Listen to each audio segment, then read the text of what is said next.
There is going to be a big distress that is going to come into Asia. Entonces va a haber una gran angustia que va a venir a Asia. A big disease, distress of disease is coming. Una angustia, una enfermedad viene. The Lord took me into a hospital. El Señor me llevó a un hospital There's a very big distress there. y ahí había una gran angustia. You see a lot of people swarming into the hospital. I see the lack of equipment now. There is no equipment. The doctors are running up and down, and many people flooding into the hospital. Había mucha gente en el hospital. Veo la falta de equipo médico. No hay equipo médico y la gente está corriendo arriba y abajo y el hospital se está inundando de gente. And I see a lot of people rushing into the hospital, being rushed. Y veo que mucha gente es traída al hospital. There's a procedure being done on somebody. Hay un procedimiento que le están haciendo a alguien. And then there is testing. So somebody told me, well, he makes one of the doctors there to speak with me, and he says, "We don't have equipment. What we do is take this, and we take a little and put on the culture to see." Y les están haciendo exámenes. Y uno de los doctores empieza a hablar conmigo. Dice, no tenemos los equipos. Y están haciendo pruebas médicas. So there is going to be a big distress that is going to come into Asia. A big disease, distress of disease is coming. A disease emergency in Asia. Entonces va a haber una gran angustia que va a venir a Asia. Una gran enfermedad. Una angustia, una enfermedad viene. Va a haber una emergencia nacional de una enfermedad. Va a venir a Asia.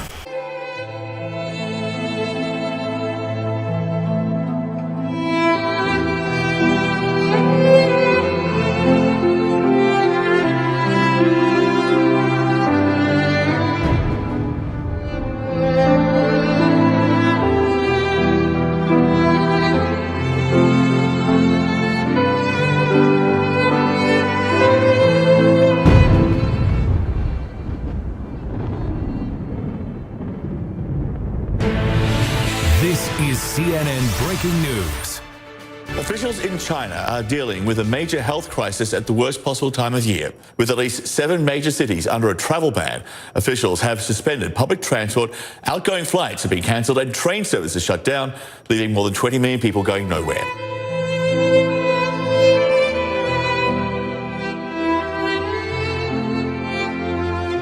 Coronavirus, or now more appropriately, it's called SARS-CoV-2. That's the name of the virus that's responsible for the COVID-19 outbreak. Wuhan, China is the epicenter of this epidemic, but some experts like Dr. Anthony Fauci of formerly the CDC, now NIH, is saying that we're on the verge of a pandemic.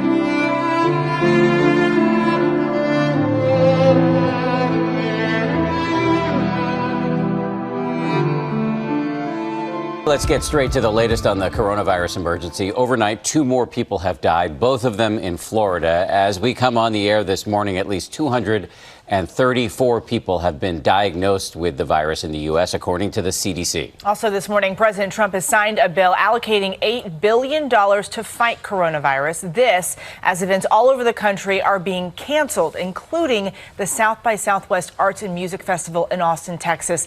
And some universities, including Stanford, canceling in-person classes and going online instead. Meanwhile, everyone on board that cruise ship stuck off the coast of California will now be tested after 21 people on board already tested positive for the virus, 19 of them crew members.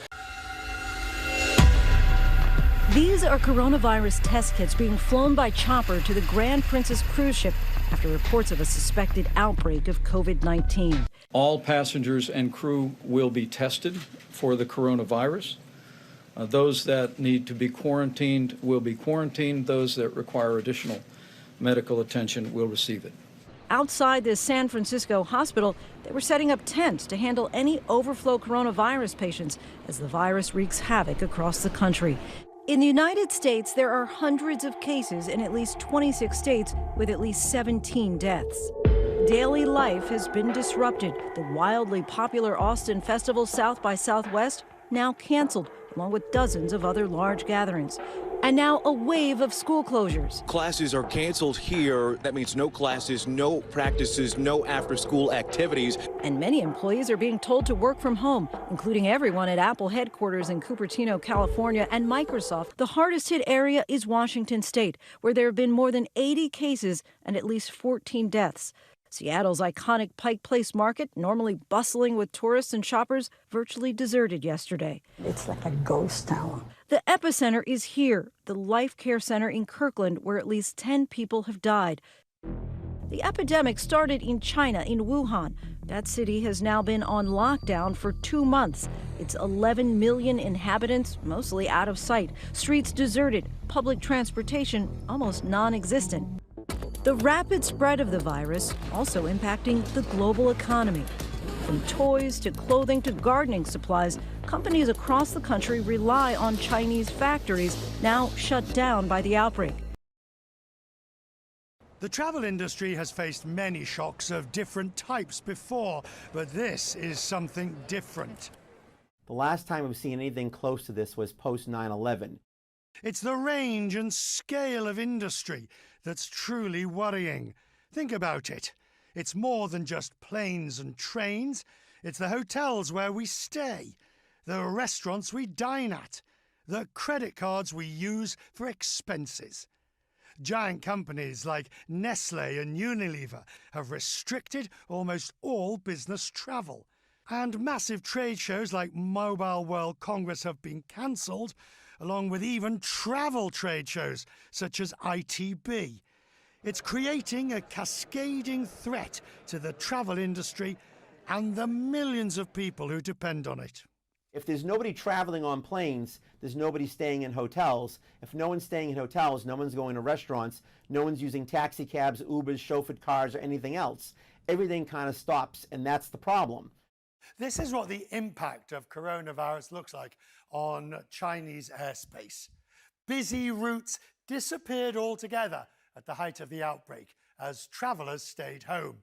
Now, major European and transatlantic routes are also being cancelled because of falling demand.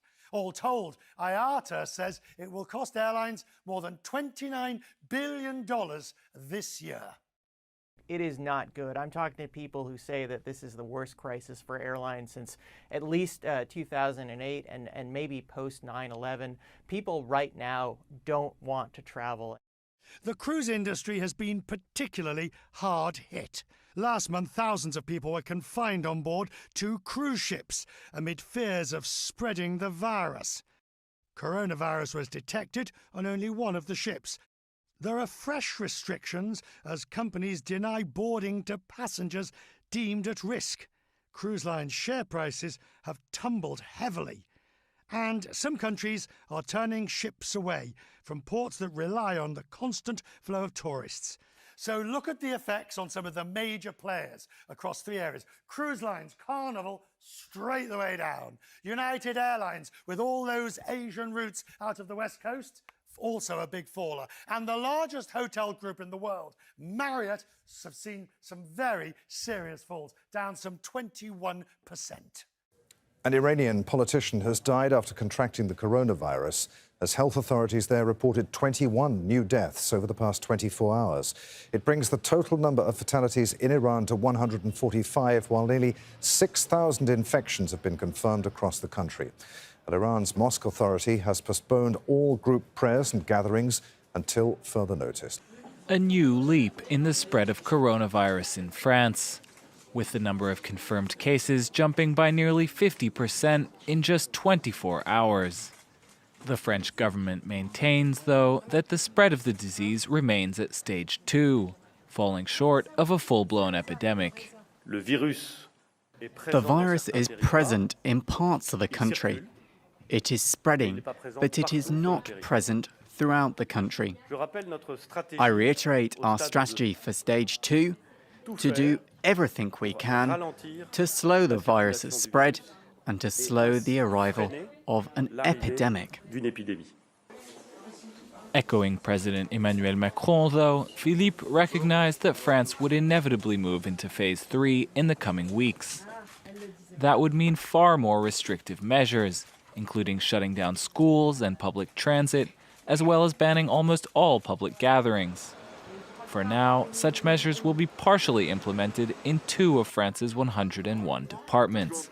Philippe announced that dozens of schools in the Haut-Rhin and Oise departments will close for 2 weeks, starting Monday.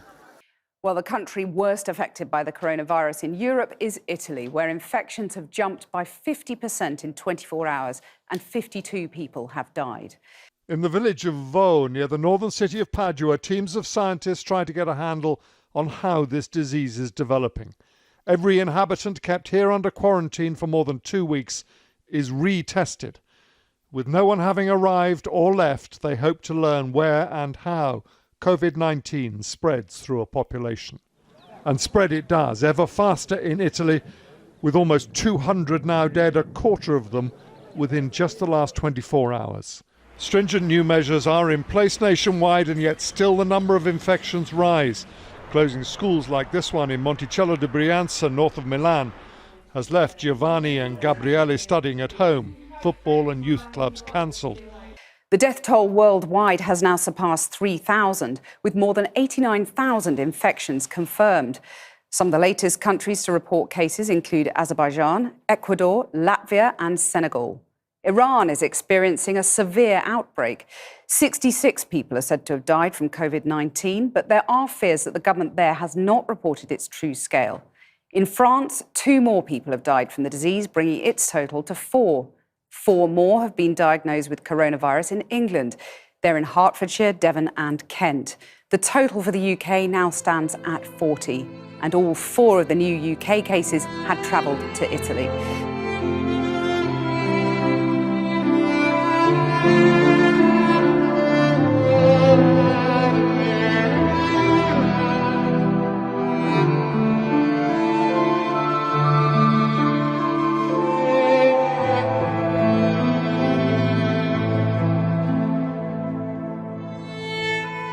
There is going to be a big distress that is going to come into Asia, a big disease.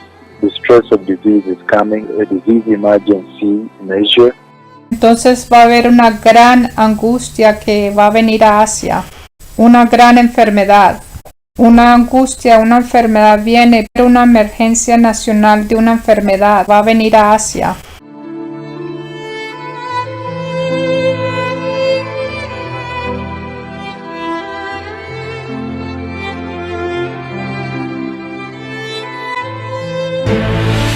This is CNN Breaking News. We have an update on the spread of the deadly coronavirus. Now, a short time ago, the World Health Organization declared the outbreak an international public health emergency.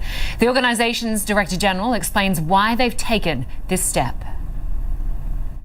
The main reason for this declaration is not because of what is happening in China, but because of what is happening in other countries.